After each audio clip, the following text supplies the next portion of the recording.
Boa tarde, boa noite a todas, irmãs. Mais uma vez estamos aqui para compartilhar da mensagem de Deus, da mensagem, que o nosso Criador deseja para nós nesta noite. Queremos agradecer a Deus mais uma vez por essa amizade que existe entre nós, que aconteceu assim com tanta simplicidade, mas que se permaneceu. Então, quero também agradecer ao convite, a toda a liderança, especialmente a Ilzana, que fez esse convite para mim. E muito obrigada. Para mim é um privilégio, é um prazer estar com vocês. E tenho muita saudade de todas, também daquelas palestras que nós fazíamos na escola dominical, da Selma, da Josi, de todas vocês. E graças a Deus pela vida de vocês na minha vida. E eu peço a Deus também que eu também possa estar contribuindo com a vida de vocês e que juntas possamos crescer e essa amizade também se manter. Agradeço muito a Deus por vocês. Quero convidar agora vocês para fazermos uma oração. Senhor Jesus, muito obrigada, Pai, por cada mulher que neste momento estão ouvindo, Senhor, estão presentes, ouvindo a tua mensagem através da tua serva. Me capacita para que eu possa estar indo de encontro a que tu queres para cada uma delas. Obrigada pela amizade, obrigada pelo companheirismo, obrigada, Deus, por toda a história que nós temos nessa caminhada juntas. E nós queremos muito te agradecer por esta amizade. Obrigada, sim, por tudo que tu tens realizado na vida de cada mulher, de cada senhora, de cada irmã desta igreja, desta amada igreja, desta comunidade. Obrigada pela vida delas aqui no bairro de Altino e por tudo que elas têm feito também nesse bairro, a sua presença e a diferença que essa presença faz neste bairro, nesta comunidade. Obrigada, meu Deus, em nome de Jesus, e nos orienta agora para que a tua palavra seja é, uma palavra edificante e que seja aquela que tu queres para cada uma, para cada ouvido. E como diz o texto, quem tem ouvido para ouvir, ouça. Em nome de Jesus. Amém. E nós vamos fazer agora, a leitura da Bíblia, que está no livro de Marcos, no Evangelho segundo Marcos, no capítulo 13, no verso 33 a 37, que diz o seguinte: vigiem e fiquem alertas, pois vocês não sabem quando chegará a hora. Será como um homem que sai de casa e viaja para longe, mas antes de ir, dá ordem, distribui o trabalho entre os empregados e manda o porteiro ficar de vigia. Então, vigiem, pois vocês não sabem quando o dono da casa vai voltar. Se será à tarde, ou meio-dia, ou à noite, ou de madrugada, ou pela manhã. Se ele chegar de repente e não encontrar e não encontrar vocês dormindo. O que eu lhes digo, digo a todos: fiquem vigiando. O que eu lhes digo, digo a todos: fiquem vigiando. Então, esse texto é muito interessante, embora vocês vão dizer assim, vigiar, mas foi isso que as mulheres, na época de Moisés, a mãe de Moisés, mandou Miriam, quando colocou Moisés naquele cesto e naquele rio para que ele não fosse morto. Então ela disse que a Miriam foi lá, a mando da mãe, foi vigiar para ver se a filha de Faraó, ela realmente ia pegar o filho, ia pegar o Moisés e o Moisés ia ser salvo. da morte. Então, vigiar implica muitas questões. E no livro de Marcos, a gente vai encontrar, se você for ler o livro de Marcos, você vai encontrar um Jesus, aquele Jesus, o Filho de Deus, que está em alerta, em constante vigilância. É tanto que quando ele fazia um milagre e as pessoas ficavam entusiasmadas, ele sempre dizia, pedia silêncio. Por favor, não fale para ninguém. Silêncio total, porque algo poderia acontecer, ou seja, estava vigiando a possibilidade de algo acontecer e não dá tempo ele terminar o seu ministério, o para o qual ele veio. E ele veio com muita esperança para cumprir esse ministério, o ministério que o Pai mandou, o projeto de salvação para todo mundo. Então, esse é o Jesus de Marcos, um Jesus prático, um Jesus que estava sempre a serviço, não um serviço de ativismo, mas um serviço para que pudesse cumprir o projeto para o qual ele veio, ou seja, a sua missão. E esse vai ser o nosso foco. Por que nós precisamos vigiar? O que significa o vigiar neste momento agora para você? Olhando para essa situação em que nós estamos, uma situação de pandemia, mas também uma caminhada preste a uma das mais importantes festas e data histórica da humanidade, que é o nascimento de Jesus. E aí, por que vamos vigiar? Porque Jesus pedia para vigiar. Então, um dos primeiros aspectos que nós queremos ressaltar sobre essa vigília é que vigiar é se manter em oração. E a gente vê que na vida de Jesus, mesmo quando ele estava na prática de cura, na prática de trabalho com os discípulos, na correria, né, de estar numa cidade e depois sair para outro local, pegar um barco, ou às vezes ir andando, Jesus sempre separava um momento e ele ia para o monte vigiar. Ou seja, pedir, renovar suas energias junto com Deus, renovar suas forças e adorar a esse Deus. Então, o vigiar também é manter-se em oração. E diante do silêncio de Deus, quantas de nós nos mantemos sempre pedindo a Deus em constante oração, em silêncio? Vigiar é manter-se em oração. E diante desse silêncio de Deus, quando vimos como Jesus, no caso, que Jesus estava na cruz, ele estava diante de um silêncio de Deus.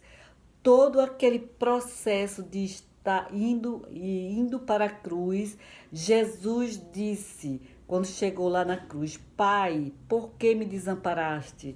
E Jesus estava diante da vigília, ele estava diante de uma aflição, diante de um silêncio que era um silêncio que ele lutava para que algo acontecesse ali, cumprindo. Ele sabia que vinha cumprir essa missão, mas ele sabia também que ia sofrer.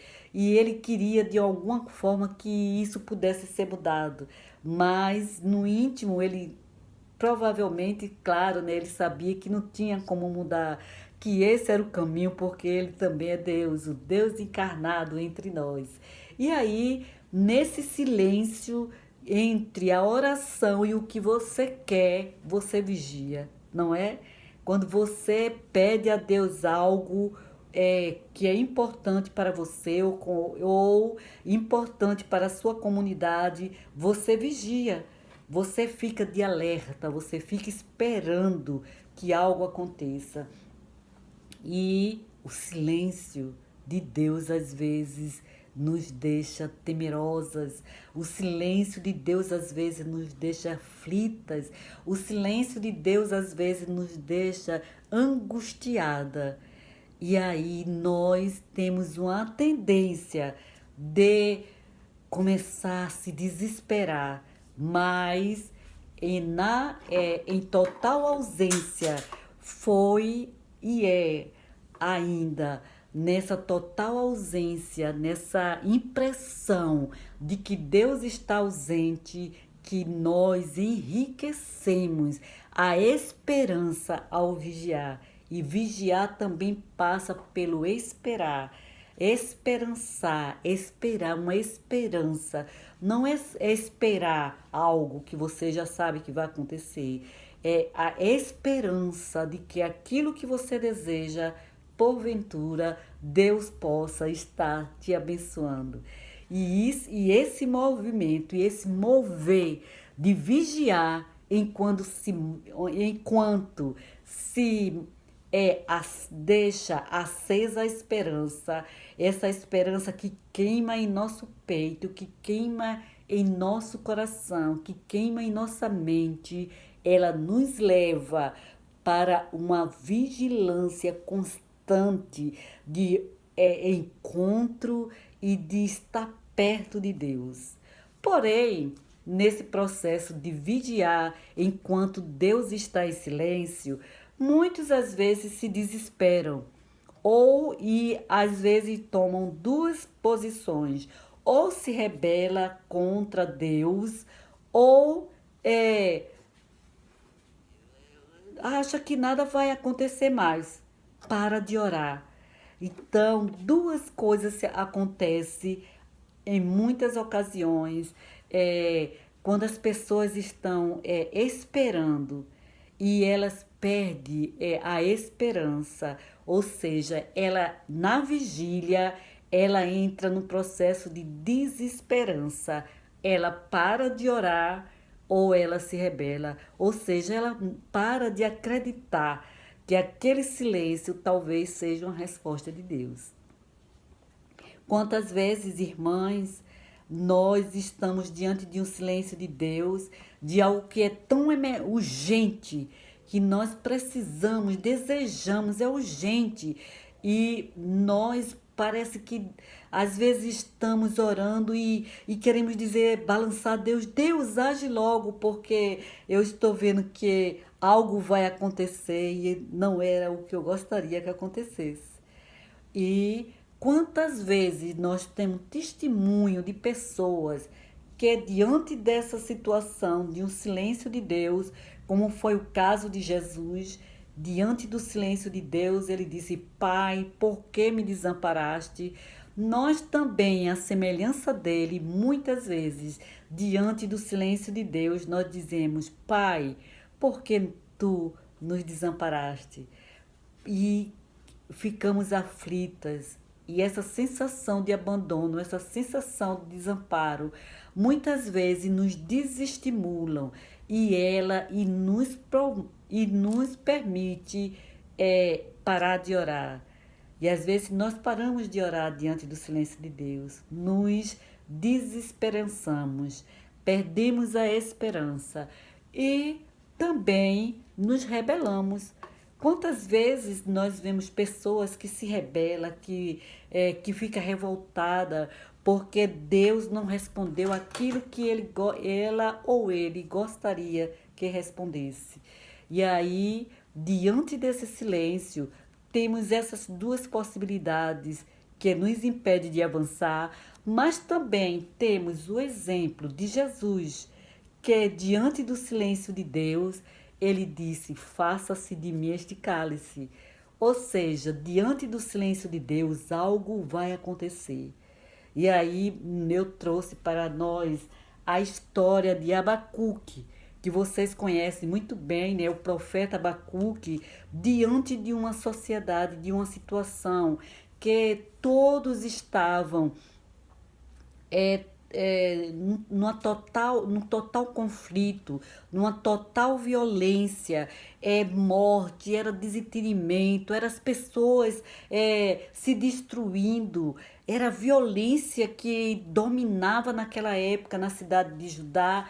Abacuque diz para Deus: Deus, por quê? Ele começa a perguntar a Deus por quê? Porque muitas vezes nós também perguntamos: por que, Deus? Por que isso acontece? E a gente já começa a se desculpar. Eu já fiz tudo o que deveria fazer. Eu cumpri o que deveria fazer. Eu sou tua serva. A minha vida é totalmente dedicada a ti. Eu tenho buscado em primeiro lugar o reino de Deus. Eu quero fazer a tua vontade. Tu conhece o meu coração. E por quê? Então, era isso que o Abacuque falava, estava perguntando a Deus, e Deus não respondia. Então, ele estava também diante do silêncio de Deus. Mas Abacuque, diante do silêncio de Deus, ele não se rebelou.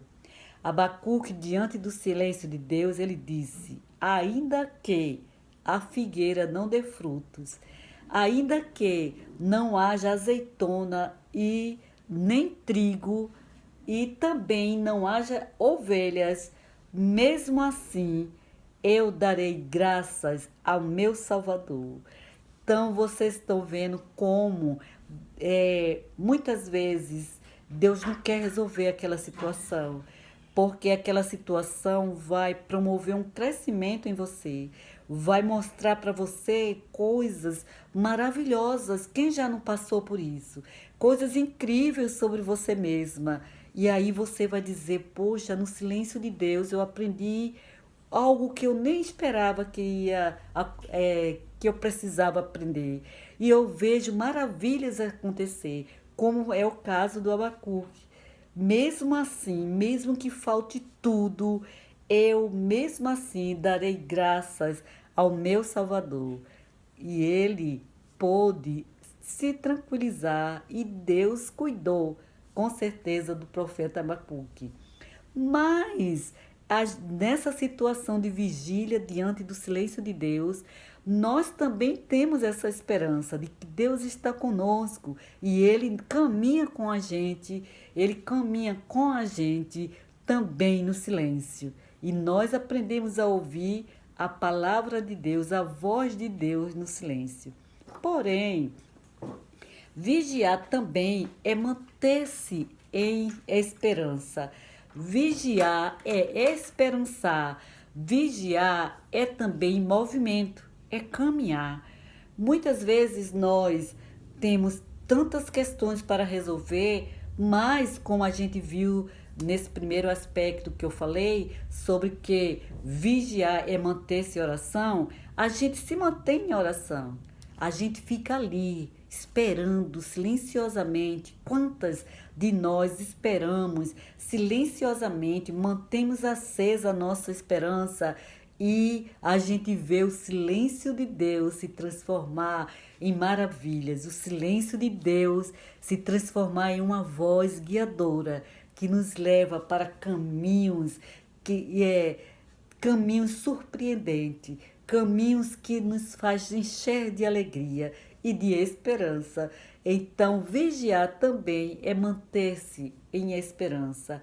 Esperança é caminhar, esperança é movimento, esperança não é você pensar que vai conseguir alguma coisa e pronto, não. A esperança, ela vai acontecendo no cotidiano.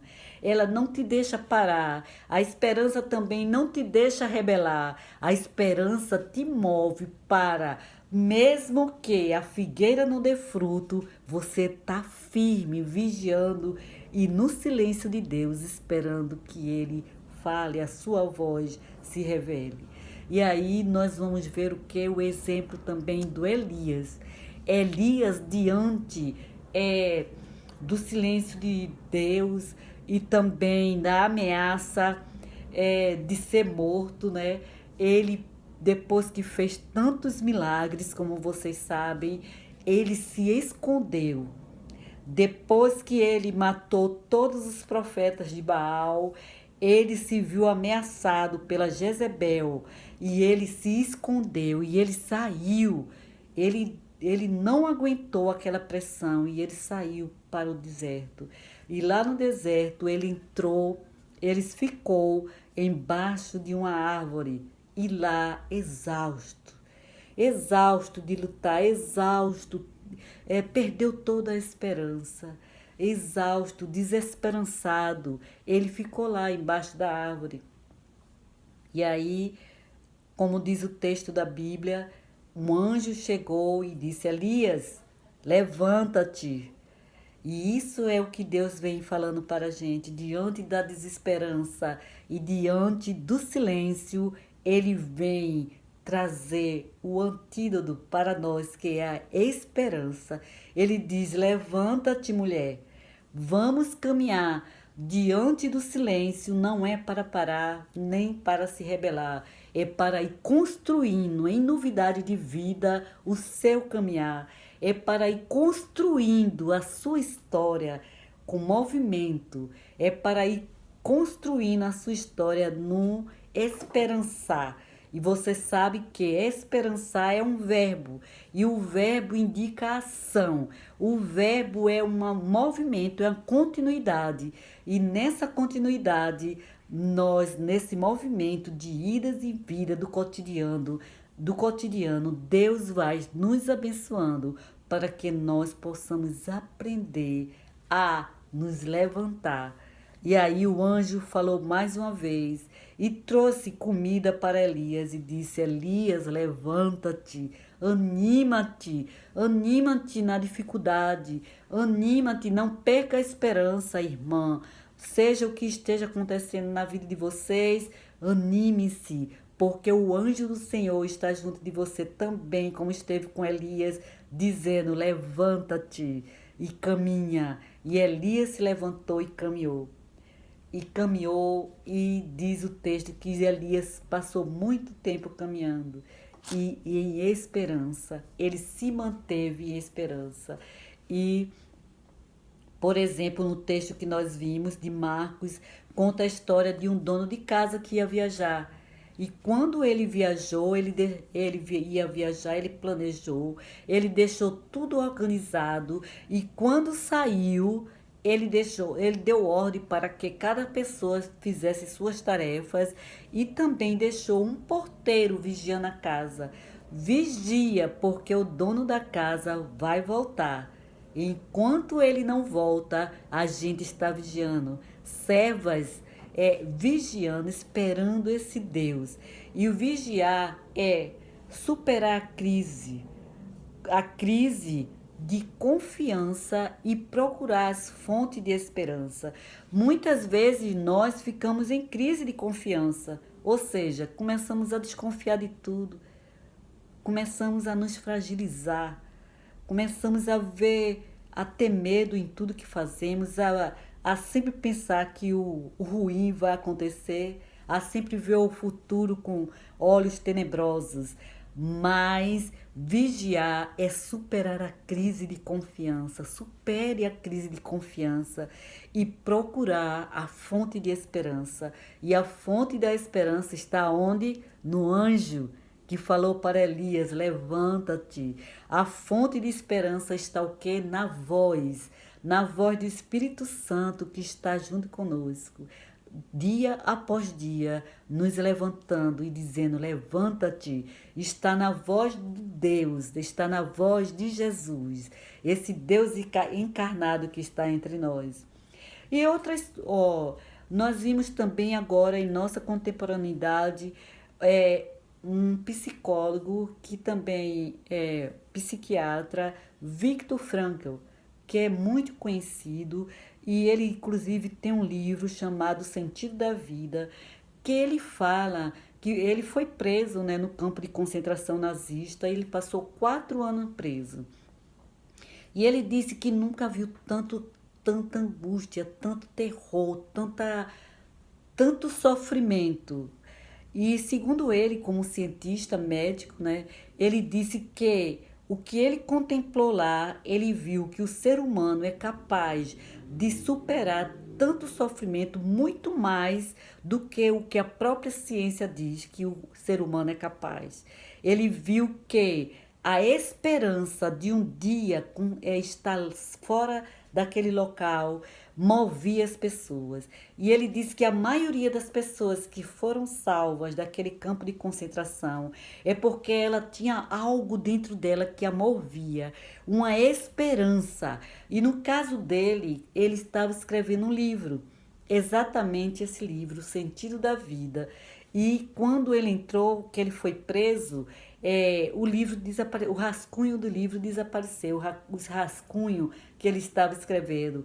E ele disse que vivia pensando sobre esse rascunho e desejando um dia encontrar esse rascunho. E essa esperança de um dia encontrar esse rascunho fez com que ele vencesse muitas dificuldades, frio intenso, roupas inadequadas para frio e condições mesmo que eram condições para a morte. Mas ele e outras pessoas, elas sobreviveram. Então a esperança nos torna sobreviventes. A esperança nos impulsiona para a vida. E Elias também, Viktor Frankl, foi movido por um livro que ele queria escrever. E você, a sua esperança está sendo movida por quê? No caso de Elias, vigiar para Elias foi o quê? Um prato de pão, não é? Que o anjo deu para que ele fosse o quê? Caminhar. Então, o vigiar de Elias era que ele precisava caminhar. E ele abriu os olhos com muita dificuldade, olhou aquele pão e se alimentou, porque ele disse: eu preciso avançar, eu preciso continuar. Então, vigiar é manter viva a esperança. E nós sabemos que Elias e o Viktor Frankl também, se você for ler a história dele, vai ver como ele realmente manteve a esperança. E também, vigiar é esperar alegremente. Poxa, depois de tudo isso que a gente viu, vigiar também é esperar alegremente. O livro de Provérbio, né, o livro da sabedoria, Provérbio 8, 30 e 31, ele fala sobre isso, que dia após dia eu era sua alegria, divertindo-me em todo o tempo na sua presença, divertindo-me no seu mundo habitável e achando alegria junto aos filhos dos homens. Então, vigiar também passa por isso. Vigiar também passa por esse momento em que nós estamos em alegria, deixando que a esperança tome conta das nossas vidas. Não porque nós estamos com todos os desafios resolvidos, mas sabendo que é esse Deus que silencia, mas que está junto de nós, nos acompanhando, perto, para que nós possamos caminhar em esperança sem parar e sem se rebelar. Ele está conosco. E um teólogo chamado Moltmann, ele diz o seguinte, que vigiar transcende orar e o silenciar, porque transforma nossa vida toda numa vida em despertar e acordar, na expectativa ardente da vinda de Deus a esse mundo. Então, nós estamos sim neste momento em que nós estamos vigiando, mas também felizes, porque chegou o Natal. Felizes porque estamos sabendo que esse Deus que veio morar entre nós, este Deus menino, que se tornou menino e veio morar entre nós, Jesus encarnado, o Deus da história do Natal, ele é toda a nossa esperança, mas ele sempre diz para nós, vigie. E nossa época hoje, mais do que nunca, é necessário que nós vigiemos nas nossas festas, vigiemos em tudo que nós vamos fazer e continuemos felizes, celebrando, não parando nem nos desesperando diante do silêncio de Deus, de vigiar. E também, como Elias, nos alimentando, porque a nossa caminhada não parou. Também como um Abacuque, diante do silêncio de Deus, ainda que tudo não esteja como nós queríamos, mas mesmo assim eu darei graças ao meu Salvador. E que Deus possa abençoar a vida de vocês, que vocês, apesar de, ainda que nada esteja como vocês imaginariam que estivesse, porque sempre alguma coisa nós queremos, né? Que nós queremos. E às vezes isso nos dá uma certa insatisfação. Mas ainda que exista uma insatisfação, ainda que não haja azeitona, nem trigo e nem ovelha, mesmo assim, irmãs, quero convidar você a, como Abacuque, dar graça ao nosso Salvador. E Deus possa estar abençoando nossas vidas, sua vida. E muito obrigada mais uma vez por essa oportunidade de estar com vocês, mais uma vez refletindo sobre esses preciosos ensinos que Jesus tem para nós. Então, nosso lema é vigiar e estar o quê? Sempre despertadas e acordar na expectativa de ardente, nessa expectativa ardente da vida de Deus neste mundo.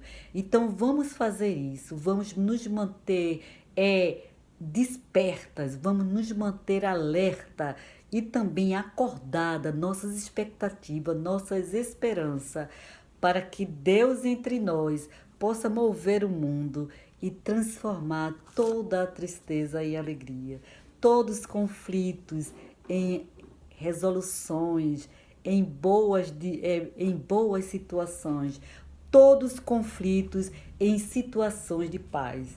E Deus nos abençoe mais uma vez e muito obrigada por tudo. Amém. Vamos fazer mais uma oração. Senhor, agradeço por esta mensagem, Senhor.